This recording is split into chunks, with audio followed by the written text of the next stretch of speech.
എന്റെ ഒരു വീഡിയോ വൈറലാക്കിയത് നിങ്ങളാ അറിയാലോ. ഒരു അത് കണ്ടിട്ടാണ് മമ്മൂക്ക എനിക്ക് വിളിച്ചത്. അത് ഭയങ്കര സന്തോഷം. എനിക്കത് ഭയങ്കര സന്തോഷമായിരുന്നു. ഇക്ക വിളിച്ച് പറയുമ്പോഴും അപ്പൊ കൂടെ എന്റെ ഇന്റർവ്യൂ മമ്മൂക്ക ഉണ്ടല്ലോ എന്നൊരു സന്തോഷം കൂടി ഉണ്ടായിരുന്നു. പിന്നെ ഇന്റർവ്യൂല് ഞാൻ കുറച്ച് ഇമോഷണലായി എന്ന് പറഞ്ഞാൽ എനിക്കൊരു കുട്ടി ഉണ്ട്. അതിന്റെ കുട്ടീന്റെ കാര്യം പറഞ്ഞപ്പോ ഞാൻ ഇമോഷണലായി. അത് 1.5 വൈറലായി വീഡിയോ. ഞാൻ കരഞ്ഞ കൂട്ടത്തില് ചിക്കും കരഞ്ഞു, രണ്ടാളും കരഞ്ഞു. ഇത് കണ്ടപ്പോ മമ്മൂക്ക വിളിച്ചു. അത് ആ വീഡിയോ കണ്ടിട്ട് മമ്മൂക്ക വിളിച്ചു. അത് മമ്മൂക്ക എനിക്ക് വിളിച്ചിട്ട് പറഞ്ഞത് പേരൻപ് എന്നുള്ളൊരു സിനിമ ഞാൻ ചെയ്തിട്ടുണ്ട് ഇതേപോലെ. അതാണ് എനിക്ക് എന്റെ വീഡിയോ കണ്ടപ്പോ ഓർമ്മ വന്നത് നോക്കിയാണ് എന്നോട് പറഞ്ഞത്. അതിൽ എനിക്കൊരു ഭാര്യയില്ല, എനിക്ക് യഥാർത്ഥത്തിൽ ഒരു ജീവിതത്തിലൊരു ഭാര്യയാണ്. അപ്പോ സങ്കടപ്പെടരുത്, അങ്ങനെ കുറച്ച് കാര്യങ്ങളൊക്കെ പറഞ്ഞു. സൗഹീന സൗത്ത് പ്ലസിന് എന്തോ ഒരു നാവ് പൊന്നാവും എന്ത് പറഞ്ഞാലും. അത് ഇതിനു മുന്നേ ഇന്റർവ്യൂ ചെയ്തപ്പോ നിങ്ങൾ എന്നോട് ഒരു കാര്യം ചോദിച്ചിട്ടുണ്ടായിരുന്നു. അവസാനമായിട്ട് ഒരു കാര്യം പറഞ്ഞിട്ടുണ്ട്. നാളെ ഇതേപോലെ നല്ലൊരു നിലയിലെത്തിയിട്ട് നമുക്ക് ഇന്റർവ്യൂ ചെയ്യാനുള്ള ഒരു ഭാഗ്യം വരട്ടെ, ഒരു സിനിമയിൽ എത്തിയിട്ടുള്ള ഒരു ഭാഗ്യം വരട്ടെ എന്ന് പറഞ്ഞ ആ ഒരു നാവ് കൊണ്ട് തന്നെ ഇന്ന് ഒരു ബിഗ് സ്ക്രീനിൽ അത്യാവശ്യം ത്രൂ ഔട്ട് കോച്ചിന്റെ കൂട്ടുകാരനായിട്ട് നല്ലൊരു ക്യാരക്ടർ ചെയ്യാൻ പറ്റിയതിൽ എനിക്ക് ഭയങ്കര സന്തോഷമാണ്. ഭയങ്കര ഫാൻസാ. അവിടെ ഒരു സ്കൂളിലൊക്കെ ഷൂട്ട് ചെയ്യാൻ ചെന്നപ്പോ എന്താ പറയാ സൂപ്പർ സ്റ്റാർസ് ഒക്കെ വരില്ലേ, ഈ മക്കളാണ് നമ്മളെ ആരാധകര്. മക്കളെ ആരാധകര് എന്നല്ല പറയുന്നത്, ഓര് നമ്മളെ അന്നാണ്. അതെന്താ ഈ പ്രൊമോഷൻ ചെയ്യാൻ പോണ ക്ലയന്റ് നമ്മളോട് പറയും ഷോപ്പ് കുറച്ച് കാണിച്ചാലും അടി ഉണ്ടായിക്കോട്ടെ. ഞാൻ കേൾക്കാൻ കാത്തിക്കഴിഞ്ഞു. അപ്പൊ ഇവരിങ്ങനെ വിചാരിക്കും പ്രേക്ഷകർ എന്തിനാ അപ്പൊ ഇങ്ങനെ കഷ്ടപ്പെട്ട്. ഒന്നുമല്ല, നിങ്ങളൊക്കെ ചിരിക്കുന്നില്ല ഇത് കണ്ടിട്ട്. ഏറ്റവും കൂടുതൽ ഇഷ്ടമില്ലാത്തൊരു കാര്യം ഓഡിഷൻ. അതെന്താ വെച്ച് കഴിഞ്ഞാൽ അവര് മുന്നിൽ അഭിനയിക്കുമ്പോ നമ്മൾ ചെയ്തു കൊടുക്കും, സംഭവങ്ങളും ഓക്കെ ആണെന്നൊക്കെ പറയും. ഇതാണ്ട് കഴിഞ്ഞ് കഴിഞ്ഞ് ഒരു പ്രാവശ്യം എന്നോട് പണ്ടൊരു ഇന്റർവ്യൂവിൽ ഞാൻ പറഞ്ഞിട്ടുണ്ട്, എന്നോട് വിളിച്ചിട്ട് പറഞ്ഞു നീ സെലക്ട് ആയിട്ടുണ്ട്, നടന്റെ കൂടെയുള്ള കൂട്ടുകാരന്റെ ക്യാരക്ടർ തരാം, 4 ലക്ഷം രൂപ മുടക്കുകയാണെങ്കിൽ ആ റോൾ ഞാൻ 400 റുപ്യ കൊണ്ടിട്ടാ പോകുന്നത്, ഇതിൻ്റെ അടുത്ത് പൈസ വാങ്ങി. അപ്പൊ എന്നോട് അങ്ങനെ ചോദിച്ചു. പിന്നെ ഫസ്റ്റ് സന്തോഷം തന്നു, നടന്റെ കൂടെയുള്ള ക്യാരക്ടർ. അപ്പൊ എങ്ങനെയും നമ്മളതിൽ നിൽക്കാന്നുള്ളൊരു ഇതിൽ നിൽക്കുമ്പോൾ ഒറ്റ പൈസന്റെ കാര്യം വന്നപ്പോൾ ഞാൻ ഇല്ലാണ്ടായി. അപ്പൊ ആ ഓപ്പൺ ചുറ്റി പോയി വിചാരിച്ച് ഇങ്ങനെ നിൽക്കുമ്പോഴാണ് ഓഡീഷനാണ് മടുത്തത്. ഞാൻ എല്ലാ ഓഡീഷനും പോയിട്ടുണ്ട്. ഞാൻ എന്നോട് വന്ന് പറഞ്ഞു, ഞാൻ ഒരു കാര്യം പറഞ്ഞു, 4 ലക്ഷം രൂപ എനിക്ക് തന്നിട്ട് പോലെ അഭിനയിപ്പിക്കുന്ന ഒരു കാര്യം. അങ്ങനത്തെ ഒരു അവസ്ഥ ഇപ്പൊ ഏകദേശം അതിന്റെ 1 or 2 സ്റ്റെപ്പ് കയറി. കാരണം ഭയങ്കര കഴിവുള്ള കലാകാരനാണ് പറയും. നമ്മൾ ഇന്ന പോലെയൊക്കെ ഒന്നല്ല, ഒരുപാട് കഴിവുകൾ വരുന്നുണ്ട്, കണ്ടിട്ടില്ലേ? അതെ, നമ്മൾ എസ് വെച്ചതാ. അപ്പൊ നമ്മൾ ഈ സിനിമ ഈ ബോളാഗോളം എന്ന് പറഞ്ഞ സിനിമയെ തന്നെ അതിലുള്ള ശരിക്കൊരു കൊമേഡിയൻ ഇവനാണ്. നല്ലൊരാളടുത്ത് കിട്ടാനിട്ടാ. ഇപ്പൊ എന്റെ അടുത്ത് കിട്ടിയതുകൊണ്ട് എനിക്കറിയാം ഇവനെ. ഇതിന്റെ മുന്നേ ഒരുപാട് ആൾക്കാർ ഇപ്പം വീഡിയോ ചെയ്തുകൊണ്ട് നടക്കുന്ന ആളാണ്. ഇവനെ സ്കെച്ച് ചെയ്തത് ഞാൻ. എനിക്കറിയാം ഇവനെ എന്ത് ചെയ്യും. ഇവനെ ഞാൻ യൂട്യൂബിൽ നിന്നാണ് ഫസ്റ്റ് കാണുന്നത്. ഒരു യൂട്യൂബ് വീഡിയോയിൽ ഇപ്പൊ ഇങ്ങനെ ഈ കുടിയൻ്റെ അതൊക്കെ വേഷം ചെയ്തുകൊണ്ട് ഓരോരുത്തരെ യൂട്യൂബ് ചെയ്തുകൊണ്ട് അങ്ങനെ നടക്കുകയാണ്. അങ്ങനെയാണ് ഞാൻ അവനെ കാണുന്നത്. അപ്പൊ അവിടുന്ന് ഞാൻ സ്കെച്ച് ചെയ്താണ് ഇവന് എന്തൊക്കെ ചെയ്യാൻ പറ്റും എന്നുള്ളത് എനിക്കറിയാം. അങ്ങനെ കൊടുക്കുന്നതാണ് ഞാൻ എനിക്ക്. ഗോളഗോളം എന്ന ഏറ്റവും പുതിയ ചിത്രത്തിന്റെ വിശേഷങ്ങളുമായിട്ട് ഇന്ന് എൻ്റെ കൂടെ ജോയിൻ ചെയ്യുന്നത് ഈ സിനിമയിൽ പ്രധാന വേഷങ്ങൾ കൈകാര്യം ചെയ്ത 4 പേരാണ്. ഒരുപാട് സ്നേഹത്തോടെ സ്വാഗതം ചെയ്തു. നമസ്കാരം. ചിക്കുകാരെ സംബന്ധിച്ചിടത്തോളം ബിഗ് സ്ക്രീനിൽ കാണുക എന്ന് പറയുന്നത് വലിയ ആഗ്രഹമാണ്. അത് കണ്ടപ്പോ എന്ത് തോന്നി? അത് കണ്ടു നമ്മളത് നിറഞ്ഞു നിൽക്കുന്നു, ആ ഫീൽ എങ്ങനെയായിരുന്നു? അത് ഇതിനു മുന്നേ ഇന്റർവ്യൂ ചെയ്തപ്പോ നിങ്ങൾ എന്നോട് ഒരു കാര്യം ചോദിച്ചിട്ടുണ്ടായിരുന്നു. അവസാനമായിട്ട് ഒരു കാര്യം പറഞ്ഞിട്ടുണ്ട്.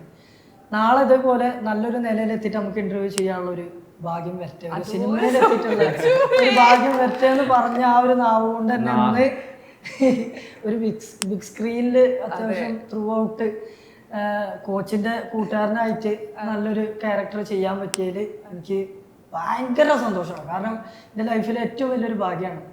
ബിഗ് സ്ക്രീനിൽ എങ്ങനെയാലും എൻ്റെ കഴിവ് കാണണം.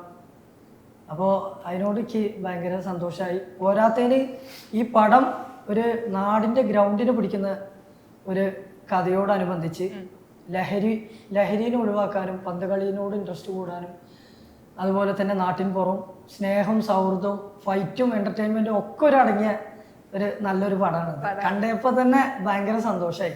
ഞങ്ങൾക്ക് സന്തോഷം എന്താ അറിയോ, നിങ്ങൾ ഒരുമിച്ചൊരു സിനിമയുടെ ഭാഗമാകുമ്പോഴാ.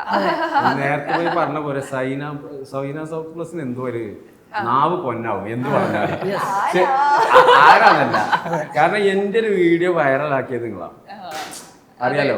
ഒരു അത് കണ്ടിട്ടാണ് മമ്മൂക്ക എനിക്ക് വിളിച്ചത്. അത് ഭയങ്കര സന്തോഷം, എനിക്ക് ഭയങ്കര സന്തോഷമായിരുന്നു. നിക്ക വിളിച്ച് പറയുമ്പോഴും അപ്പൊ കൂടെ എന്റെ ഇന്റർവ്യൂ മമ്മൂക്ക ഉണ്ടല്ലോ എന്നൊരു സന്തോഷം കൂടി ഉണ്ടായിരുന്നു. മമ്മൂക്ക അത് ഞാൻ ഇവിടെ വീട്ടിൽ വന്നിട്ട് ഇവര് ചെയ്തിരുന്നു ഹോം ടൂറും, അതേപോലെ എന്റെ ബാക്കിയുള്ള കാര്യങ്ങളൊക്കെ ആയിട്ട് കുറച്ചു നേരം ഒരു ഇന്റർവ്യൂല് ഞാൻ കുറച്ച് ഇമോഷണലായി എന്ന് പറഞ്ഞാൽ എനിക്കൊരു കുട്ടി ഉണ്ട്, അതിന്റെ കുട്ടിയുടെ കാര്യം പറഞ്ഞപ്പോ ഇമോഷണലായി. അത് 1.5 വൈറലായി വീഡിയോ. ഞാൻ കരഞ്ഞ കൂട്ടത്തില് ജിക്കും കരഞ്ഞു, രണ്ടാളും കരഞ്ഞു. ഇത് കണ്ടപ്പോ മമ്മൂക്ക വിളിച്ചു. അത് ആ വീഡിയോ കണ്ടിട്ട് മമ്മൂക്ക വിളിച്ചു എനിക്ക്. അത് മമ്മൂക്ക എനിക്ക് വിളിച്ചിട്ട് പറഞ്ഞത് പേരൻപ് എന്നുള്ളൊരു സിനിമ ഞാൻ ചെയ്തിട്ടുണ്ട് ഇതേപോലെ. അതാണ് എനിക്ക് എന്റെ വീഡിയോ കണ്ടപ്പോ ഓർമ്മ വന്നത്. നോക്കിയാണ് എന്നോട് പറഞ്ഞത്. അതിൽ എനിക്കൊരു ഭാര്യയില്ല, എനിക്ക് യഥാർത്ഥത്തിൽ ഒരു ജീവിതത്തിൽ ഒരു ഭാര്യ ഉണ്ട്, അപ്പോ സങ്കടപ്പെടരുത്, അങ്ങനെ കുറച്ച് കാര്യങ്ങളൊക്കെ പറഞ്ഞു. അത് ഭയങ്കര മൊമെന്റ് ആയിരിക്കും, പ്രത്യേകിച്ച് മമ്മൂക്ക പോലത്തെ ഒരാളെ നമ്മൾ വിളിക്കുമ്പോഴേ നമുക്ക് ചിലപ്പോൾ തിരിച്ചൊന്നും പറയാൻ പറ്റാതെ ഫസ്റ്റ് ഒരു ഇതാ വരുന്നത്, എനിക്ക് ഫോണിലൊരു മെസ്സേജാ വരുന്നത്, I Lala I am big fan, അങ്ങനെ ഒരു ലെറ്റർ വരുന്നത്. ഫസ്റ്റ് എനിക്ക് അങ്ങനെ ഒരു സാധനം വരുന്നത്. ഞാൻ ഇതിപ്പോ ആരാന്നുള്ളത് അറിയില്ലല്ലോ. അതിന്റെ അടുത്തുനിന്ന് ഒരാൾ വിളിച്ചിട്ട്, അതിന്റെ അടുത്ത് ഒരാൾ എനിക്ക് വിളിച്ചിട്ടായിരുന്നു, അന്നേക്ക് ഒരാൾ മെസ്സേജ് അയച്ചിട്ടുണ്ട്, അതിന് റിപ്ലൈ കൊടുക്കായിരുന്നു. അപ്പൊ ഞാൻ പറഞ്ഞു, ഞാൻ എന്തിനാ ആവശ്യമില്ലാത്ത സാധനത്തിന് റിപ്ലൈ കൊടുക്കുന്നത്, നമ്മളെ വിട്ടുതരുന്നു, ഞാൻ ഒഴിവാക്കിക്കളായിരുന്നു. അതിൽ പിന്നെ ആളവിടെ വിളിച്ചിട്ട് എടാ നമ്പറൊന്നും നോക്കടായിരുന്നു. അങ്ങനെ നമ്പർ ചെക്കിയപ്പോ മുമ്പേ വണ്ടി നമ്പറിന്റെ അത് വന്നു. അപ്പൊ ഞാൻ മമ്മൂട്ടി വിളിച്ചു, ആടാന്നല്ല എനിക്ക് അവിടുന്ന് വീഡിയോ കോള്. അവിടുന്ന് വീഡിയോ കോൾ എന്നപ്പോ സാർ ഇപ്പൊ നീച്ചു പോയി, ഷെറിപ്പിളെ പെട്ടെന്ന് കൊടുക്ക്, കളങ്കാവിന്റെ ഡബിങ്ങിലാണ് പോയി. അന്നപ്പോ ഡബ് ചെയ്യുന്ന സാധനങ്ങളൊക്കെ എനിക്ക് കാണിച്ചിട്ട് അപ്പൊ വിശ്വാസം ഇല്ലാന്ന് പറഞ്ഞപ്പോഴാണ് കാണിച്ചത്. 5 മിനിറ്റ് കൊണ്ട് എവിടെ നിൽക്കുന്നത്, അവിടെ തന്നെ നിൽക്കുക, വിളിക്കും പോകല്ലേ, 5 മിനിറ്റ് കൊണ്ട് എനിക്ക് തിരിച്ചു വിളിക്കുന്നു പറഞ്ഞു. ഞാൻ അവിടെ സ്റ്റക്കായി, സ്പോട്ടിൽ അവിടെ നിന്നു. എവിട്ടു കളയില്ലേ, റേഞ്ച് വരെ പോയിരുന്നല്ലോ, അങ്ങനത്തെ അവിടെ നിന്നു സ്കൂളിൽ വിട്ടു. ഹലോ അങ്ങനത്തെ ഒരു സൗണ്ട്. ആകെ അന്ന് ഭയങ്കര സന്തോഷം, ഒരുപാട് സന്തോഷം. പക്ഷെ അതിന് ഭാഗ്യം കിട്ടിയത് ഈ സൈന സൗത്ത് പ്ലസ് ആണ്. സത്യം, ആ ഒരു വീഡിയോ ഇല്ലാന്നുണ്ടെങ്കിൽ എനിക്ക് അങ്ങനത്തെ ഒരു കോള് വരില്ല. വെയിറ്റ് ചെയ്തെന്തിനാണെന്നറിയോ, മമ്മൂക്കയുടെ കൂടെ വന്നിരിക്കുന്നത് കാണാനാ. ശരിക്കും ആ ഒരു ദിവസം ഞങ്ങൾ വെയിറ്റ് ചെയ്തിട്ടുണ്ട്. ആ ഭാഗ്യം നിറവേർച്ച ഞങ്ങളെ നാവ് ഇപ്പോഴും. ഒന്നും കൂടെ അങ്ങനെ ഒരു സംഭവം വരികയാണെങ്കിൽ സൈന സൗത്ത് പ്ലസിന്റെ അവിടെ വന്ന് ഞാൻ അത് ഇത് വാക്കാം. പക്ഷെ ഇതിലേക്ക് ആ ഭാഗ്യം കിട്ടാതെ പോയി. ഇവര് സംസാരിക്കുമ്പോ ഒപ്പം കേൾക്കാൻ പറ്റാത്ത. പക്ഷെ അവസാനമായപ്പോ തല്ലുള്ളിനോടും കൂടി ഒന്ന് അന്വേഷിച്ചു. അങ്ങനെ പറയുമ്പോ അവസാനം പറഞ്ഞതാണ്, അതിന്റെ തല്ലുള്ളിനോടും കൂടെ അവസരം പറയുള്ളൂ എന്നുള്ള ഞാൻ അന്വേഷിച്ചു പറയുകൊണ്ട് പറഞ്ഞു. ഞാനന്ന് ഭയങ്കര ഡാൻസും പാട്ടൊക്കെ ആയിട്ടാണ് കൂടുതൽ. കാരണം എന്താ വെച്ച് കഴിഞ്ഞാൽ ഞമ്മക്ക് അങ്ങനത്തെ ഒരു ഇത് കിട്ടാന്ന് പറയുന്നത് ഈ സോഷ്യൽ മീഡിയ കൂടെ ആണല്ലോ ഞങ്ങളെ കഴിവ് പുറത്തിട്ട് ഞങ്ങൾ വന്നത്. അപ്പൊ ഇങ്ങനൊക്കെ ഓരോ ഭാഗ്യങ്ങൾ തെളിയുമ്പോഴേ മമ്മൂക്ക നമ്മളെ വീഡിയോ കാണുന്നുണ്ടെന്ന് പറഞ്ഞപ്പോ തന്നെ നമ്മള് എല്ലാവരുടെയും വീഡിയോസ് കാണും, എല്ലാ ഇന്റർവ്യൂസ് കാണും, എല്ലാരും ഒബ്സർവ് ചെയ്യുന്നുണ്ട്. അതെ, ടാലന്റ് ആയിട്ട് എല്ലാവരും കാണുന്നുണ്ട്. ഈ ഫിഫ വേൾഡ് കപ്പിന്റെ സമയത്ത് തന്നെ ഫുട്ബോൾ പ്രേമികൾക്കായിട്ട് ഒരു ചിത്രം, അങ്ങനെയാണ് ഞങ്ങൾക്ക് തോന്നുന്നത്, പ്രിവ്യൂ കാണാൻ പറ്റിയിട്ടില്ല. അപ്പം ഈ ഫുട്ബോളിനപ്പുറം എന്താണ് ഈ സിനിമ പ്രേക്ഷകർക്ക് നൽകാൻ വേണ്ടി പോകുന്നത്? ഫുട്ബോളിനപ്പുറം എന്ന് പറഞ്ഞാല് ഇതിലെല്ലാം ഉണ്ട്. അതായത് ഇപ്പൊ പറ്റിയൊരു ടൈമാണ്, പീക്ക് ടൈമാണ് ഈ പടം ഇറക്കാൻ പറ്റും. കറക്റ്റ് സമയത്താണ് ഇറങ്ങുന്നത്. ഒന്ന് നമ്മളെ തൂഫാന് ലഹരിക്കെതിരെ വന്ന നേരം, ഈ സിനിമ പറയുന്നതും അതന്നെ, ലഹരിക്കെതിരെ. അതേപോലെ നമ്മളൊരു ഫുട്ബോൾ ബേസ് ചെയ്തിട്ടുള്ള സിനിമ, പ്രണയം, അതേപോലെ വേറെന്തൊക്കെ എല്ലാം കൂടി ഒരു ഒത്തിണങ്ങിയ പടമാണ്. അപ്പൊ അത് ഈ സമയത്ത് റിലീസ് ചെയ്യാൻ പറ്റിയ ഒരു സമയമാണ്. അതെ, ഈ സിനിമ കണ്ടവരെല്ലാരും ഒരേപോലെ കരഞ്ഞിട്ട് ഇറങ്ങി, അതുപോലെ കുറെ കാര്യങ്ങൾ മനസ്സിലാക്കി. എല്ലാവരും പറഞ്ഞത് അങ്ങനെയാ, കണ്ണു നിറഞ്ഞിട്ടാണ് എല്ലാവരും വന്നത്. ഒരു ഇമ്പോർട്ടന്റ് ആയിട്ടുള്ള കാര്യം ഈ സിനിമ സംസാരിക്കുന്നുണ്ടെന്ന് തോന്നി. പ്രിവ്യൂ കണ്ടതിന് ശേഷം നിങ്ങൾക്ക് കിട്ടിയ റിവ്യൂസ് എങ്ങനെയാ? ശരിക്കും അങ്ങനെ തന്നെയായിരുന്നു. ഇമോഷണലി എല്ലാവർക്കും ഭയങ്കര കണക്ട് ആവുന്നുണ്ട് പടം. വെറും ഫുട്ബോൾ മാത്രം ഫോക്കസ് ചെയ്ത് ചെയ്യുന്ന ഒരു പടമല്ല, അതിൽ എല്ലാം കൂടി മിക്സപ്പ് ചെയ്ത് വരുന്നുണ്ട്. ആ ഫുട്ബോൾ തന്നെ വരുന്നത് ഈ ലഹരിക്ക് ആൾക്കാരെ ഇത് ചെയ്യാനാണ് കാര്യങ്ങൾക്കൊക്കെ വേണ്ടിയാണ് ഈ ഫുട്ബോളും ഗ്രൗണ്ടും കാര്യങ്ങളൊക്കെ ഇങ്ങനെ വരുന്നത് തന്നെ. ലഹരിമെന്ന് ആളെ ഒഴിവാക്കാൻ വേണ്ടിയിട്ടാണ്. ഒഴിവാക്കാൻ വേണ്ടിയിട്ട്. ഓക്കെ, അലിയൊക്കെ എങ്ങനെയാണ് റെസ്പോൺസ്? കുറെ നാളെ ഇത് ക്യാരക്ടറായിട്ട് വെയിറ്റ് ചെയ്യുന്നു. അതെ അതെ, നല്ല മൂവിയാണ്. കാരണം ഓരോ സിനിമയും ഓരോ അനുഭവങ്ങളാണ്. ചില സിനിമ നമ്മളെ നന്നായി കരയിക്കും, ചിലത് ചിന്തിപ്പിക്കും, ചിലത് ചിരിപ്പിക്കും. ഇതിൽ ആ എലമെന്റ്സ് എല്ലാം ഉണ്ടായിരുന്നു. ഫസ്റ്റ് ഹാഫ് കഴിയുന്നതിന് മുൻപ് തന്നെ നമ്മൾ കരയും. ഇമോഷണലി ഭയങ്കര കണക്ട് ചെയ്യാൻ പറ്റിയിട്ടുണ്ട് സിനിമ. അപ്പം അവിടെയാണത് വർക്കൗട്ട് ആവുന്നത് ശരിക്കും. അപ്പം ഡയറക്ടർ പറയാൻ ഉദ്ദേശിക്കുന്ന കാര്യം നമ്മൾ തിയേറ്ററിൽ കാണുമ്പോൾ നമ്മൾ ഉള്ള സാധാരണ ഓഡിയൻസിലേക്ക് അത് എത്തുന്നത് ഇവിടെയോ അത് കിട്ടുക എന്നുള്ളതാണ്. അതില് വിജയിച്ചിട്ടുണ്ട്. ഇപ്പൊ സിനിമ കണ്ടു, ഒരുപാട് സന്തോഷം. ശരിക്കും ഇപ്പം ഈ നമ്മുടെ മലപ്പുറത്ത് കേൾക്കുമ്പോൾ നമ്മുടെ മനസ്സിൽ ആദ്യം വരുന്നത് ഫുട്ബോളാണ്. അപ്പം നമ്മളിപ്പോ ഫിഫ വേൾഡ് കപ്പ് ഒക്കെ നമ്മൾ എക്സ്പ്ലോർ ചെയ്യുന്നു, എൻജോയ് ചെയ്യുന്നു, എല്ലാവരും അത് കാണാൻ തുടങ്ങിയിരിക്കുന്നു. പക്ഷെ അതിനൊക്കെ മുമ്പ് നിങ്ങളൊരു ഫുട്ബോൾ എക്സ്പ്ലോർ ചെയ്ത പോലൊന്നും ആരും എക്സ്പ്ലോർ ചെയ്തിട്ടില്ല എന്നാണ് ബാക്കിയുള്ള ജില്ലക്കാർ പറയാം, മലപ്പുറം തന്നെ പറയാം. സോ ഇപ്പത്തെ കാലം നിങ്ങൾക്ക് ഒരു നമ്മുടെ ഈ ഫിഫ വേൾഡ് കപ്പിൽ ഒരു മെമ്മറി പറയുകയാണെങ്കിൽ, ഒരു ഫുട്ബോൾ മെമ്മറി പറയാനാണെങ്കിൽ എന്തായിരിക്കും പറയാം? ആദ്യം ഞാൻ പറയാം. ഞാന് പണ്ട് മലപ്പുറത്താണ് ജനിച്ചു വളർന്നത്, പൂക്കോട്ടിൽ എന്ന് പറഞ്ഞ സ്ഥലത്ത്. അവിടെ അറവങ്കരന്റെ ജൂനിയർ ഗോൾ കീപ്പറായിരുന്നു ഞാൻ ആ ടൈമിൽ. അന്ന് ക്രൈസാണ് ഫുട്ബോളിനോടൊക്കെ. അതിങ്ങനെ കുറച്ച് അഭിനയത്തിനോടൊക്കെ ഇത് തോന്നി. കാരണം സ്കൂളിലൊക്കെ സർട്ടിഫിക്കറ്റ് കിട്ടാൻ തുടങ്ങി, ബെസ്റ്റ് ആക്ടർ സർട്ടിഫിക്കറ്റ്. ഈ കള്ളൂടിൻ്റെ സാധനമൊക്കെ അത്യാവശ്യം നന്നായിട്ട് ചെയ്യും. അപ്പോൾ ആ ടൈമിൽ കിട്ടിയപ്പോൾ പന്ത് കളി എന്നെ ഇങ്ങനെ ഒന്ന് സ്റ്റോപ്പായി. കാരണം ആ ടൈമിൽ എൻ്റെ ഉപ്പ വരെ എൻ്റെ കളി കാണാൻ വന്നൊരു ടൈമുണ്ട്. ബാക്കിൽ സ്റ്റേഡിയത്തിൽ ഇരുന്നിട്ട് ഞാൻ ആദ്യമായിട്ട് ടൂർണമെൻറ്റിനൊക്കെ ഗോൾ കീപ്പറായിട്ട് നിൽക്കുമ്പോൾ ബാക്കിൽ വന്ന് കളി കാണുന്ന സന്തോഷമൊക്കെ ഉണ്ടായിരുന്നു. ആ ഒരു ഇത് കഴിഞ്ഞിട്ട് ഈ വന്നോട് കൂടിയാണ് ലാല എന്നെ വിളിച്ചിട്ട് ഇങ്ങനെ പരസ്യം ചെയ്യാണ്ട് ഈ വായെന്ന് പറഞ്ഞപ്പോൾ അന്നാണ് എൻ്റെ തുടക്കം സ്റ്റാർട്ടാവുന്നത്, ഒരു ഭാഗ്യം സ്റ്റാർട്ടാവുന്നത്. അതിങ്ങനെ പോയപ്പോൾ അതിനോടായി പിന്നെ ക്രൈസും കാര്യങ്ങളൊക്കെ, പിന്നെ അതിനോട് തിരക്കായി പോയി. അപ്പോൾ ഫുട്ബോൾ മാറ്റി വെക്കാനുള്ള ഒരു ഇത് വന്നു. ഇന്നിപ്പോൾ അതേ സബ്ജക്റ്റ് ഈ പടത്തിൽ വന്നു. കാരണം ആ ഫുട്ബോളിനോട് ഇഷ്ടപ്പെട്ടിട്ടും ആ പന്ത് കളിനോടുള്ള ആർത്തി, അതുപോലെ മുത്ത് എന്നുള്ളൊരു കഥാപാത്രമാണ് ഈ സിനിമയിലുള്ളത്. അവർ ഇംപ്രവൈസ് ചെയ്യാനും ആ നാട്ടിൻപുറത്ത് നിൽക്കുന്ന ആ കളിനോടുള്ള ഒരു കാര്യങ്ങളൊക്കെ ഇതിൽ ഉൾക്കൊള്ളിച്ച് ജുനൈസ് ഖാൻ ഞങ്ങളെ രണ്ടാളെയും നല്ലോണം അതിൽ ഉണ്ട്. കാരണം എന്താ വെച്ച് കഴിഞ്ഞാൽ ഞങ്ങളെ കയ്യിൽ നിന്ന് എന്തൊക്കെ എടുത്തിടാൻ പറ്റുന്നൊക്കെ മൂപ്പര അതിൽ ചെയ്യിപ്പിച്ചിട്ടുണ്ട്. അപ്പൊ എനിക്ക് ഏറ്റവും വലിയൊരു ഭാഗ്യമായിട്ടാണ് എൻ്റെ ഫുട്ബോൾ ചരിത്രത്തിൽ ഞാൻ അത് കാണുന്നത്. Thank you. എനിക്കെന്താ പറയാ, അത് ഫുട്ബോൾ കളിച്ചിട്ടുണ്ട് എന്നല്ലാതെ നമ്മളങ്ങനെ ടൂർണമെന്റ് അങ്ങനത്തെ പരിപാടിക്കൊന്നും പോയിട്ടില്ല. പക്ഷെ പിന്നെ നമ്മള് ഓരോ ടീമിനെ ആരാധിക്കുമല്ലോ. അതിലിപ്പോ വേൾഡ് കപ്പ് നടന്നു കൊടുക്കുമ്പോൾ നമ്മൾ അർജന്റീന ഫാനാണ്. അത് അതിലേറെ പറയാനുള്ളത് എന്താ വെച്ചിട്ടുണ്ടെങ്കിൽ ഈ സിനിമയിൽ എനിക്ക് അർജന്റീന ജേഴ്സി ഇടാനുള്ള ഭാഗ്യം കൂടെ കിട്ടി. അതെ, ആ പോസ്റ്ററിൽ ഞാൻ അതെ ആ ജയിച്ചിട്ടില്ല. നിങ്ങളുടെ എല്ലാവരുടെയും ഫേവറേറ്റ് ടീം ഏതാ? എന്റെ ബ്രസീൽ. അങ്ങനെ ടീമില്ല, ജയിക്കണ ആരാച്ചായി ഞാൻ അർജന്റീന. ഭൂരിപക്ഷം അർജന്റീന, ഞങ്ങൾ കപ്പെടുക്കും. ഇപ്പൊ സിനിമ എന്നൊരു ആഗ്രഹം എല്ലാവരുടെ മനസ്സിലുണ്ടാവും. ഇപ്പൊ നിങ്ങൾ 4 പേരും അതിനുവേണ്ടി ഹാർഡ് വർക്ക് ഇട്ടുകൊണ്ടിരിക്കുകയാണ്. ഒരു ഡ്രീം ഇപ്പൊ ചോദിക്കുകയാണെങ്കിൽ ഒരു നല്ല ക്യാരക്ടർ, നല്ല സിനിമയുടെ ഭാഗമാവാന്ന് പറയാണ്. ഇപ്പൊ ഈ ഒരു യാത്രയുണ്ടല്ലോ, ചിലപ്പോൾ ഇപ്പോഴത്തെ കാലത്ത് സോഷ്യൽ മീഡിയ ഭയങ്കരമായിട്ട് ഹെൽപ്ഫുൾ ചെയ്യുന്നുണ്ട്. ഒരു സമയത്ത് അത് ഉണ്ടായിരുന്നില്ല. ഇപ്പോൾ മാക്സിമം നിങ്ങളെ ഒരു സിനിമയിൽ അഭിനയിച്ച് അടുത്ത സിനിമയ്ക്കായിട്ടുള്ള ഒരു ദൂരം ഉണ്ടല്ലോ. ആ സമയത്ത് നിങ്ങൾക്ക് മാക്സിമം ഒരു ഡിപ്രഷൻ സ്റ്റേജിൽ പോവാം. കാരണം നല്ല ക്യാരക്ടർ കിട്ടുന്നെങ്കിൽ ഇത്രയും ഹാർഡ് വർക്ക് ചെയ്തിട്ട് പാഷനാണ്, പലപ്പോഴും നമുക്ക് വേണ്ട പല കാര്യങ്ങളും സാക്രിഫൈസ് ചെയ്യുന്നുണ്ട്. സോ അതെങ്ങനെയാ നിങ്ങളുടെ ആ ഒരു ടൈം എങ്ങനെയാ? ഒരു സിനിമ അടുത്ത സിനിമ ഞങ്ങളെ സംബന്ധിച്ച് പറയുകയാണെങ്കിൽ ഡിപ്രഷനിൽ പോകാനുള്ള ടൈമില്ല. നാളെ നേരെ പുറത്താ വേറെ ഷൂട്ട് തുടങ്ങുക. ഒരു ഷൂട്ട് പോകുന്ന നേരെ ഇതിലേക്ക് വരുന്നത് ഇതൊന്ന് കഴിഞ്ഞ് കിട്ടിച്ച് വേണം മറ്റേ പ്രൊമോഷൻ ചെയ്യാൻ. ആ ഒരു കണ്ടീഷൻ ആലോചിക്കാനുള്ള ടൈം സത്യം. ആ അതന്നെയാണ് ഈ സിനിമ ഇപ്പൊ പറയുന്നത്. എന്താണ്, ഒരു ഗ്രൗണ്ട് ഉണ്ടെന്നുണ്ടെങ്കിൽ ആ നാട്ടിലെ കുറച്ച് കുട്ടികളെങ്കിലും കളിച്ചിട്ട് ലഹരിക്ക് പിന്നാലെ പോവാതെ അതിന് പിന്നാലെ പോകുന്നുള്ളതാണ് ബോളാഗോളം സിനിമ അല്ലേ. അങ്ങനെ അങ്ങനത്തെ ഒരു മെസ്സേജ് ഒക്കെ കൊടുക്കുന്നുണ്ട്. എന്ന് പറഞ്ഞ പോലെയാണ് ഞങ്ങൾക്ക് ലഹരി ഉപയോഗിക്കാനുള്ള സമയം കിട്ടണ്ടേ. ഞങ്ങൾ ഇത് കഴിഞ്ഞ് വേറെ അടുത്തതിന് പോകല്ലേ. നേരത്തെ ഞങ്ങളോട് ഒരു ഇന്റർവ്യൂ ചോദിച്ച പോലെ അല്ലേ. അപ്പൊ ഒന്നിനും സമയമില്ല. ഷൂട്ടിംഗ് ടൈമിലൊക്കെ ഭയങ്കര ടെൻഷനാണ്. പ്രൊമോഷൻ ഒരു കോട്ടൺ ക്രിയേറ്റേഴ്സിന്റെ രോദനം എന്നൊക്കെ. അപ്പൊ നിങ്ങൾ പറയൂ നിങ്ങളുടെ പക്ഷെ ഞങ്ങളെ ഏറ്റവും വലിയ ആഗ്രഹം സിനിമയാണ്, സിനിമയാണ്. അവസാന സിനിമയാണ്. അത് അവർക്ക് കിട്ടി എന്നുള്ളതാണ് അല്ലേ. അതിന്റെ തുടക്കമാണ് ഈ അതിന്റെ 2 സ്റ്റെപ്പ്, 3ാമത്തെ സ്റ്റെപ്പാണ് പോയി കയറുന്നത്, 3ാമത്തെ പടം. അപ്പൊ അത് എത്താൻ കാരണം പ്രേക്ഷകരാണ്. ഞങ്ങൾ ചെയ്തിട്ടും കുട്ടികളും മക്കളൊക്കെ ആയിരുന്നു കാണും. അതുകൊണ്ടൊക്കെയാണ് ഇങ്ങനെ ഈ ഒരു നിലയിലെത്തിയത്. അത് ആദ്യം തന്നെ ഓരോട് നന്ദി പറയണം.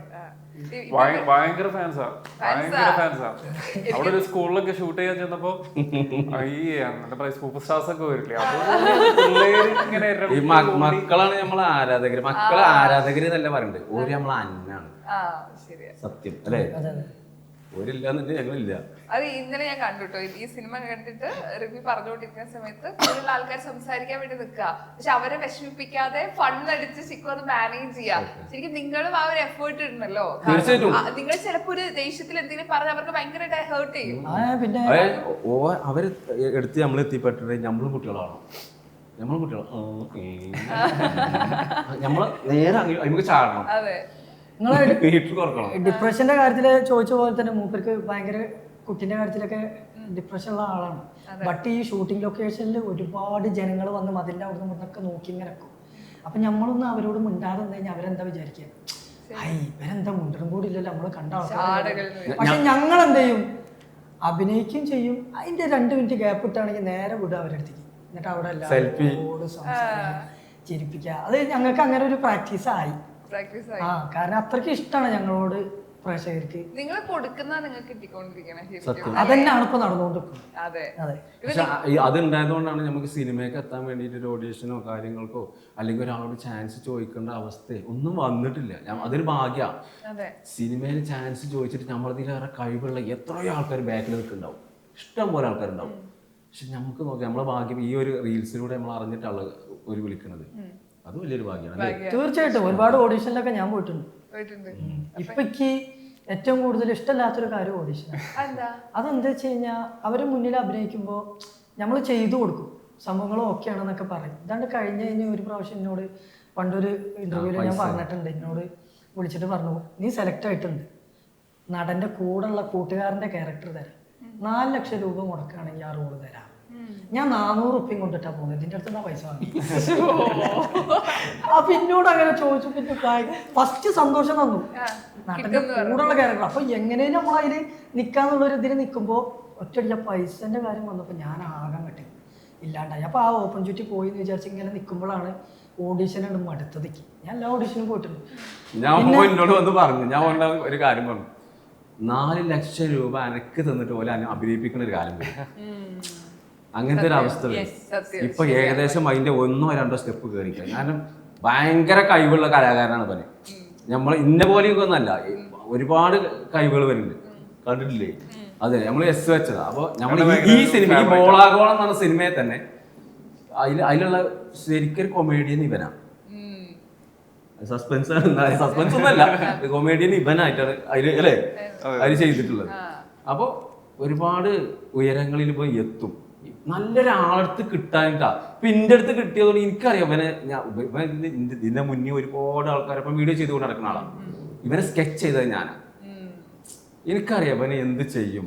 ഇവനെ ആ യൂട്യൂബിൽ നിന്നാണ് ഫസ്റ്റ് കാണുന്നത്. ഒരു യൂട്യൂബ് വീഡിയോയിൽ ഇപ്പൊ ഇങ്ങനെ ഈ കുടിയന്റെ അതൊക്കെ വേഷം ചെയ്തുകൊണ്ട് ഓരോരുത്തരെ യൂട്യൂബ് ചെയ്തുകൊണ്ട് അങ്ങനെ നടക്കുകയായിരുന്നു. അങ്ങനെയാണ് ഞാൻ അവനെ കാണുന്നത്.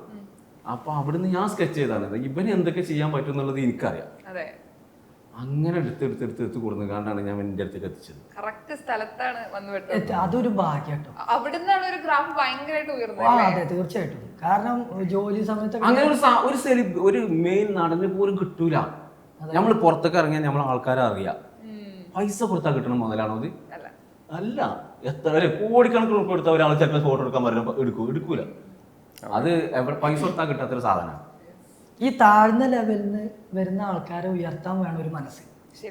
പിന്നെ എന്റെ ഏജ് ഇനിയും ഒരുപാട് ഉയരങ്ങൾക്ക് എത്താനുള്ള. പക്ഷെ ആ കാര്യത്തിൽ വെച്ചിട്ട് ആ നേരത്തിനെ പിടിച്ച് ഇന്നും മൂപ്പരെ കൂടെ ഈ ഒരു നിലയിൽ ഞാൻ ഇങ്ങനെ നിൽക്കണം എന്നുണ്ടെങ്കിൽ അതിന്റെ ലൈഫിൽ തന്നെ വെച്ചിട്ട് ഏറ്റവും വലിയൊരു ഭാഗ്യമാണ്. ഇത്ര തോന്നെ ദിവസം ഒരാളടുത്ത് നിന്നിട്ടുണ്ടാവില്ല ജില്ല. ഞാൻ വീട്ടിലും കൂടി നിൽക്കില്ല, സത്യമായിട്ട് എന്റെ വീട്ടിലും കൂടി ഞാൻ അങ്ങനെ നിൽക്കലില്ല. ഏത് നേരം മൂപ്പരെ കൂടെ. അതെന്തുകൊണ്ട് വെച്ച് കഴിഞ്ഞാൽ ബോണ്ടിങ് അങ്ങനെയാണ്, കെമിസ്ട്രി വർക്ക് ചെയ്യണല്ലോ. അതുകൊണ്ടാണ് അങ്ങനെ ഇത്രയും കാലമായിട്ട് നമ്മളെ വർക്കും അത്ര ഇതാവുന്നത് അതുകൊണ്ടാണ്. അതുകൊണ്ടാണ് കാരണം എന്ന് വെച്ചിട്ടുണ്ടെങ്കിൽ ഞാൻ എന്തെങ്കിലും ഒന്ന് ഇട്ട് കഴിഞ്ഞാൽ അതിന്റെ ഡബിൾ ഇങ്ങോട്ട് ഇട്ടുതരാൻ കഴിയും. ഇടണം ഒരാൾ അങ്ങനെ ഇടണം. ആ പറയുമ്പോഴാണ് അപ്പോഴാണ് ആ സാധനം ഓക്കെ ആവുക. ഈ പടത്തില് ഉണ്ണിച്ചേട്ടന്റെ കൂടെയാണ് കോമ്പോക്ക് മൂപ്പരായിട്ടുള്ള മലപ്പുറം കയറും. മൂപ്പരായിട്ടുള്ള ഒരു കോമ്പാണ് എനിക്ക് അതിലുണ്ടായിരുന്നത്. ഇതിലിപ്പോ സെന്റിമെന്റില് രണ്ടാള് തകർത്തു. ഈ രണ്ടുപേര് അത് പടം കണ്ടിട്ട് നിങ്ങൾ തന്നെ അതിന്റെ അഭിപ്രായം കാര്യങ്ങളൊക്കെ പറയണം. അത് എനിക്ക് ഭയങ്കരമായിട്ട് ഇഷ്ടമായി. കണക്റ്റഡ് ആയി. നിങ്ങളാണ് എല്ലാവരും കരയിപ്പിച്ച ആൾക്കാര്. അതൊക്കെ സസ്പെൻസ് ആണ്. സസ്പെൻസ് ആണ്. ഓക്കെ. എനിക്ക് തോന്നുന്നു ഇപ്പം കോണ്ടന്റ് ക്രിയേറ്റേഴ്സിന് ഒരു സ്പേസ് ഉണ്ടല്ലോ. ഇപ്പം നിങ്ങളൊരു ആക്ടേഴ്സിനെ സംബന്ധിച്ചിടത്തോളം നിങ്ങൾക്ക് ഒരു സിനിമ ഈ നേരത്തെ പറഞ്ഞ ചോദ്യം ഒന്ന് കഴിഞ്ഞ് അടുത്തേക്ക് പോകണമെങ്കിൽ നിങ്ങളായിട്ട് ഒരു സാധനം ചെയ്യണം, അല്ലെങ്കിൽ ഇപ്പൊ ഒരുപാട് ചാൻസസ് ചോദിക്കണം, നിങ്ങളുടെ ഫേസ് സിനിമകളൊക്കെ കാണിക്കണം, ഒരു പ്രഷർ ഉണ്ടാവില്ലേ? അതെങ്ങനെയാ നിങ്ങൾ ബാലൻസ് ചെയ്യണേ? അത് അങ്ങനെ ബാലൻസ് ചെയ്യാൻ പ്രത്യേകമായ ടെക്നിക്സും പരിപാടിയൊന്നും ഇല്ല. അത് അതിന്റെ വഴിക്ക് അങ്ങ് വിട്ടു, അത്രേ ഉള്ളൂ. Go with the flow. ഞാൻ ഒരു IT ഫീൽഡിൽ നിന്ന് പിന്നെ അത് നിർത്തി സിനിമയിലോട്ട് വന്നതാണ്. അപ്പൊ സ്വാഭാവികമായിട്ടും അതിൻ്റെതായ പ്രശ്നങ്ങൾ. കാപ്പ് എന്ന് പറഞ്ഞ സ്ഥലത്താണ് പടം ഷൂട്ട് ചെയ്തത്. ആ കാപ്പത്തെ ജനങ്ങൾക്കൊക്കെ ഇവരുണ്ടാളും കാര്യമാണ്. കാരണം എന്താ വെച്ച് കഴിഞ്ഞാൽ ഒരു ആർട്ടിസ്റ്റ് എന്നുള്ള രീതിക്ക് അല്ലാതെ ജനങ്ങൾ വരുമ്പോ എല്ലാവരുമായിട്ടും നല്ല ഇടപെടൽ കമ്പനിയും കാര്യങ്ങളൊക്കെ ഉണ്ടായിരുന്നു. ഇവിടെ എങ്ങനെയായിരുന്നു ഈ സിനിമ? ഒരു സിനിമ കഴിഞ്ഞിട്ട് ഈ ഒരു ട്രൈ എങ്ങനെ നടത്താം? സിനിമകൾ അങ്ങനെ ഒരു മൂവി നമ്മൾ ചെയ്ത് അത് ഹിറ്റായി നോട്ടീസ് ചെയ്താലാണല്ലോ അടുത്തൊരു ഓപ്പർച്യൂണിറ്റി വരിക. അപ്പോൾ അതൊരു ആർട്ടിസ്റ്റിനെ സംബന്ധിച്ച് എല്ലാവരെയും സംബന്ധിച്ച് അത് ഭയങ്കര ഒരു സ്ട്രഗിൾ പീരീഡ് ആണ്. അപ്പോൾ എന്നെ സംബന്ധിച്ച് ഇപ്പം ഞാൻ നോക്കുന്നത് പ്ലാറ്റ്ഫോം എന്താണെങ്കിലും പെർഫോമൻസ് ചെയ്യാനുള്ള പ്ലാറ്റ്ഫോം എന്താണെങ്കിലും ചെയ്യാന്നുള്ളതാണ്. നമുക്ക് വരാനുള്ള കഥാപാത്രമാണെങ്കിൽ അത് എപ്പോഴായാലും വരും.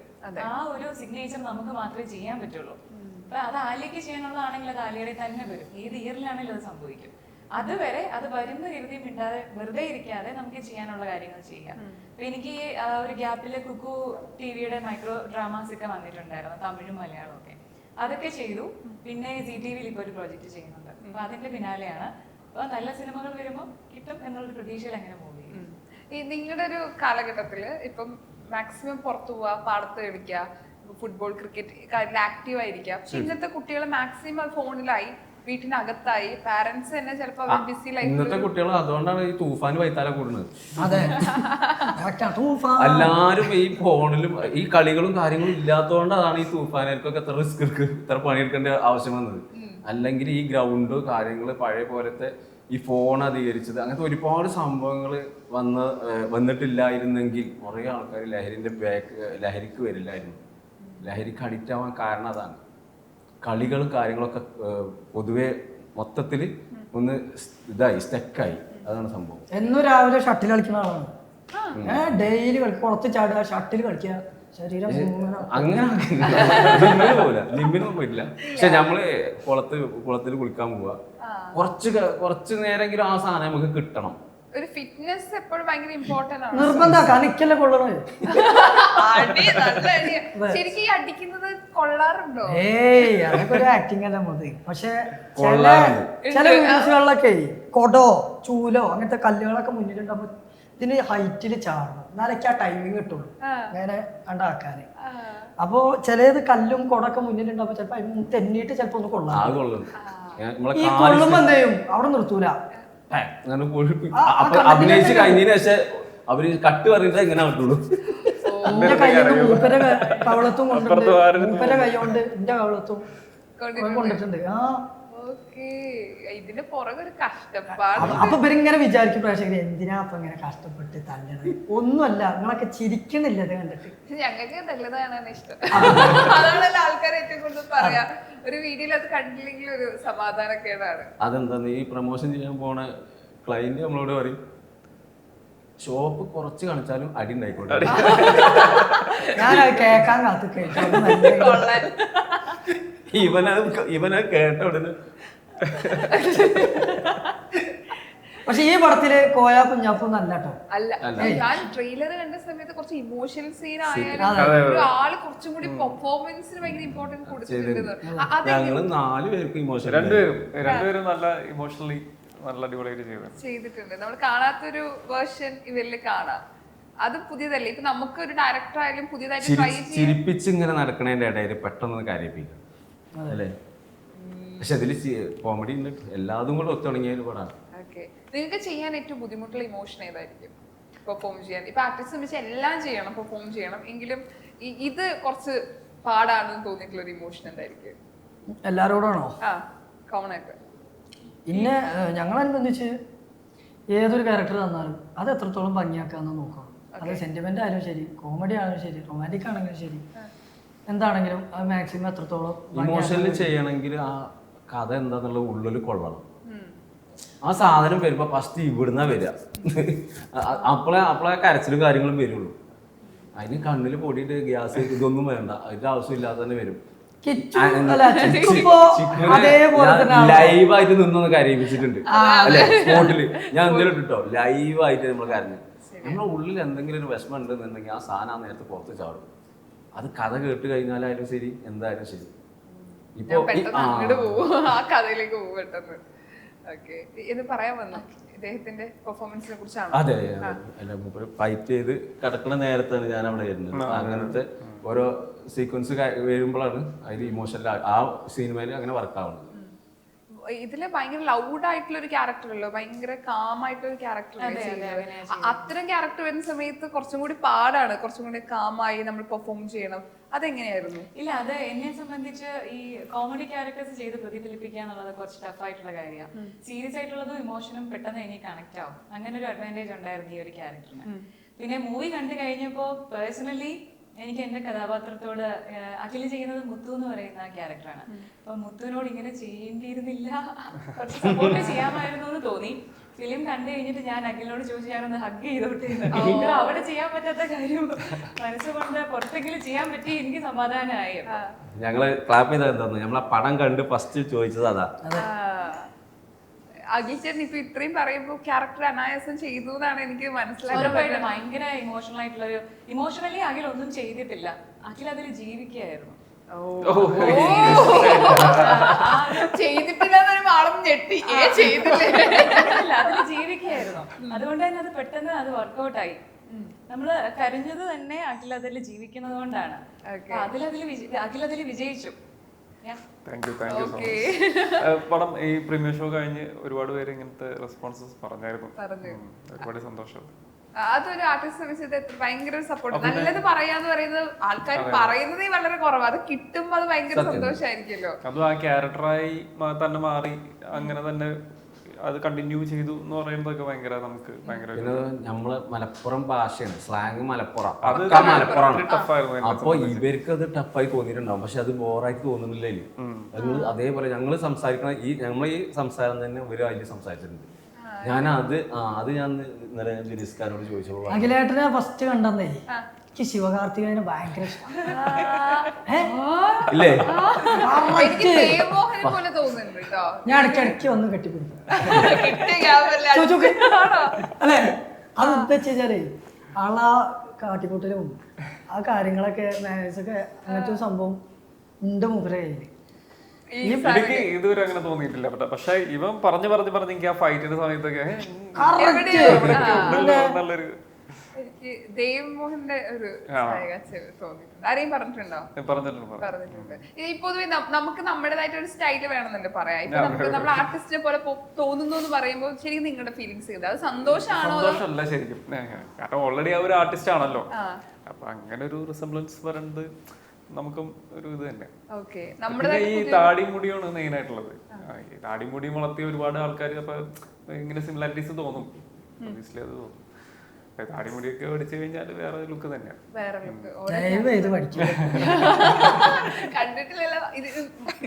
കളഞ്ഞിട്ട് സിനിമ ചെയ്തിട്ടുണ്ടോ? ഇല്ല, ഞാൻ ഒരു പടത്തിൽ അങ്ങനെ കളഞ്ഞു ചെയ്തിട്ടില്ല. ചെയ്ത പടങ്ങളൊക്കെ ഈ താടിമുടിയും അങ്ങനെ. പുതിയൊരു മേക്ക് ഓവറിൽ ഒരു ക്യാരക്ടർ കിട്ടട്ടെ, അതും നടക്കട്ടെ. ഇതൊക്കെ നാവ് പൊന്നോട്ടോ.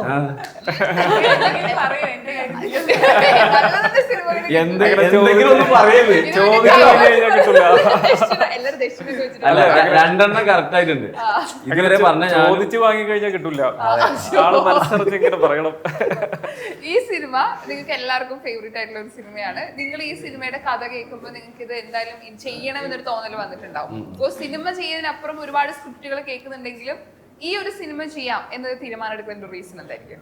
ഒന്ന്, നമ്മളെ നാട്ടില് മലപ്പുറത്തുള്ള സ്റ്റോറി, നാട്ടുപുറത്ത് നമുക്ക് ചെയ്യാൻ പറ്റുന്ന ഒരു സംഭവം. നമുക്ക് ഇഷ്ടപ്പെടുന്ന വേഷങ്ങൾ, ക്യാരക്ടർ എന്താ നമ്മൾ എന്താണ് ചെയ്യാൻ വിചാരിച്ചത് ആ സാധനങ്ങൾ, അത് കോമഡി അതേപോലെ സെന്റിമെന്റ്, 2 സാധനം കൂടെ ഒരു സിനിമയിൽ. അപ്പോൾ എന്തായാലും ഓക്കെ.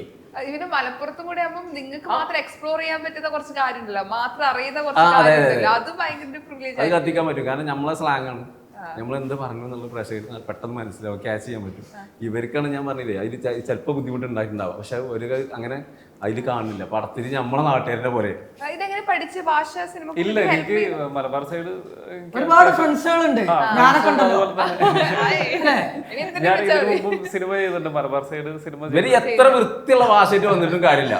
ഞങ്ങളുടെ അടുത്തേക്ക് പക്ഷെ എനിക്ക് സംസാരിച്ചു കഴിഞ്ഞാൽ മനസ്സിലാവേണ്ട പ്രശ്നമില്ല, മനസ്സിലാവും ഇവരെ മറിച്ചിടും ഞങ്ങള്. മലപ്പുറത്ത് ഒരു വാക്ക് പറ, ഇവർക്ക് ഒരു മനസ്സിലാവോ നോക്കാൻ വേണ്ടിട്ടാ. ഒരു എന്തെങ്കിലും ഒരു ഫ്രൂട്ടോ എന്തെങ്കിലും സാധനത്തിന് മലപ്പുറം ഒരു പറയുന്ന ഒരു കാര്യം. അടക്കപ്പഴം ഇഷ്ടമുണ്ടോ? ഞാൻ ചോദിച്ചെന്താ മനസ്സിലായില്ല. പേരൊക്കെ ഇഷ്ടമുണ്ടോന്ന് ചോദിച്ചോ. അടക്കപ്പഴം ഫ്രൂട്ടിനെ കുറിച്ച് പറഞ്ഞപ്പോ പറഞ്ഞതാണ്. മനസ്സിലായില്ല. ഏത് ജില്ലക്കാരും? ഞാൻ തൃശ്ശൂര്, കൊല്ലം. എല്ലാവരും ഇപ്പൊ എന്താ പറയാ അവിടുത്തെ ഒരു ഭാഷ എന്തെങ്കിലും പറയും ഒരു സാധനത്തിന്. ഇവർക്ക് തൃശ്ശൂരിലായാലും അവിടുത്തെ ഒരു പറയും. ഇവർക്ക് കിട്ടുമോ നോക്കട്ടെ മലബാർ സൈഡ്.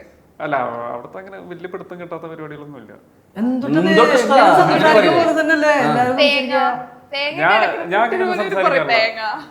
ഞാൻ മെയിൻ ഈ എറണാകുളം തൃശ്ശൂർ ബോർഡർ ആയിട്ട് വരുന്നത്, കൊരട്ടിയാണ് എന്റെ സ്ഥലം.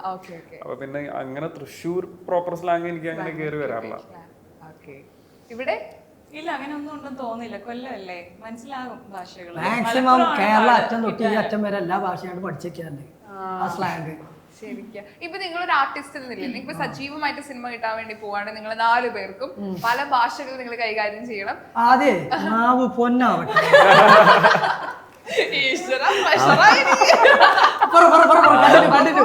അപ്പൊ ഈ ആർട്ടിസ്റ്റിന്റെ സമയത്ത് നിങ്ങൾ റെഡി ആയിരിക്കണല്ലോ. അപ്പൊ ഏതൊക്കെ കാര്യങ്ങളിൽ ആസ് ആർട്ടിസ്റ്റ് ഏതൊക്കെ മേഖലയിൽ ഏതൊക്കെ കാര്യങ്ങളിൽ നിങ്ങൾ അറിവുണ്ടായിരിക്കണം എന്നാണ് നിങ്ങൾക്ക് സ്വയം തോന്നുന്നത്? ഡയറക്ടർ എന്താണോ ഞങ്ങൾക്ക് അറിവ് തരാനുള്ളത് അതിനെ കുറിച്ചുള്ള അറിവാണ് ആദ്യം ഞങ്ങൾ നോട്ട് ചെയ്ത് വെക്കുന്നത്, അല്ലെ? ഒരു ആർട്ടിസ്റ്റ് എന്നുള്ള രീതിക്ക് അതല്ലേ ചെയ്യാം. അല്ല, കഥാപാത്രം എന്താണ്, അതിന്റെ പരിസരം എന്താണ്, അതിനെ കുറിച്ചൊക്കെ നോക്കി വെക്കണം. ഇപ്പൊ ഈ സിനിമ ഇങ്ങനെ വന്നപ്പോ ഇതിന്റെ ആദ്യം ഇതിന്റെ ഒരു സ്ക്രിപ്റ്റ് ഉണ്ടായിരുന്നു. ആ സ്ക്രിപ്റ്റ് മൊത്തം ഒരു AI-ല് മറ്റേ സ്റ്റോറി ബോർഡ് പോലെ ചെയ്ത് നല്ല രസമായിരുന്നു അത് കാണാനായിട്ട്. അത് തന്നെ ഭയങ്കര ഒരു നമ്മളെ ഇംപ്രസ്ഡ് ആക്കി. ഒരുപാട് കഷ്ടപ്പാടുണ്ട് ജുനൈസ്കാക്ക് ഈ ഒരു പടം ഇങ്ങനെ ഒരു ഇതൊക്കെ എത്താൻ. പിന്നെ പോരാത്തിന് ഇതിന്റെ പ്രൊഡ്യൂസർ സെലിംക മൂപ്പരും ഇതുപോലെ ഒരുപാട് ഒരുപാട് ഒരുപാട് കഷ്ടപ്പെട്ട് ഒക്കെ റെഡിയാക്കി എടുത്തിട്ടാണ് ഇന്ന് ജൂലൈ 3 എന്നുള്ളൊരു ഡേറ്റിൽ നമുക്ക് ബോളാഗോൾ എന്നുള്ള സിനിമ റിലീസാക്കാന്നുള്ളൊരു ഇതിലെത്തിപ്പെട്ടത്. ഞങ്ങളും കാത്തിരിക്കുകയാണ്. കാരണം നിങ്ങൾ ഇപ്പൊ പറയുമ്പോഴും ഇന്നത്തെ റിവ്യൂസ് ഒക്കെ കാണുമ്പോഴും നല്ലൊരു സിനിമയാണെന്ന് നമുക്ക് മനസ്സിലാക്കാൻ സാധിച്ചിട്ടുണ്ട്. അപ്പോൾ ഞാൻ കാത്തിരിക്കുകയാണ് സിനിമ തിയേറ്ററിൽ നിന്ന് തന്നെ കാണാൻ വേണ്ടിയിട്ട്. എല്ലാവിധ ആശംസകളും നേരുന്നു. എല്ലാ ഇന്റർവ്യൂവിലും ഇങ്ങോട്ടാണല്ലോ പറയാ, ഒരു നിലയിൽ എത്തിക്കഴിഞ്ഞാൽ നമ്മൾ ഇനി അങ്ങോട്ട് അടുത്ത ഇനി അതുപോലെ ഞങ്ങൾ അങ്ങോട്ട് പറയാണ് ഒരു നിലയിൽ എത്തിക്കഴിഞ്ഞാൽ ഇന്റർവ്യൂ ഞങ്ങൾ അങ്ങോട്ടും ചെയ്യാം. എല്ലാവരും ഇപ്പം ആർട്ടിസ്റ്റ് ആണെങ്കിലും ഇപ്പൊ ഇന്റർവ്യൂസ് പോഡ്കാസ്റ്റ് ഒക്കെ എടുക്കാൻ തുടങ്ങി. അപ്പൊ ഞങ്ങളും അത് ചെയ്യാനുള്ള എനിക്ക് അതിനൊരു ഭാഗ്യം കിട്ടട്ടെ തീർച്ചയായിട്ടും പോഡ്കാസ്റ്റിൽ വരാൻ വേണ്ടിട്ട്. Thank you so much. Okay.